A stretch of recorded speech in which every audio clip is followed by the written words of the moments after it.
তুমি রোজা রমজান মাসে দেন মানুষের রোজা ভাঙতাছ এটা বিচ্ছা বিচ্ছা সব রোজা ভাঙামো বাংলাদেশের মানুষ সবার গুণা হোক রোজা রাখছিনি না আচ্ছা, আমি খাই আর রোজা আমার 390 গো 90টা রোজা রাখবা ওরে খাই 90টা রোজা দিলে রাখবো না খাই আর রোজা দু তো গেছা জান্দারে দেছো বাবুদি তো জানে কই বলবো থাকছে আল্লাহ এনে মাফ করতো ওভার তো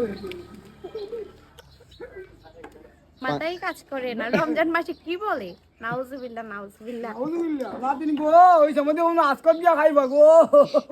আমি আজকে যে খাইতাম না আমি সের খিচুড়ি ইত্যাদি টাইমে খাইব এই আমি দেখছি আমি কইয়া দিমু সারা বাংলাদেশে ও না দিয়ে খাইছে আজকের মধ্যে আমি দেখছি কিটা খাইছি কিটা খাইছো আমার থেকে বুট কিনে খাইছো না এই দেখেন বুট কিনে খাইছে শেফালি রোজা রমজান মাসে নাকি এই যে প্রমাণ আছে এই যে বাঙালি চাচা ওরে আমি সাক্ষী দি তার মুখ নাতি নাইছে দাদার দারে ফাটা বুট খাইতো যাইয়া নাতিন দিছি গর গেছে গা নাতিনে বুট লইয়া দে। বয়া বয়া খাইছে গো নাতি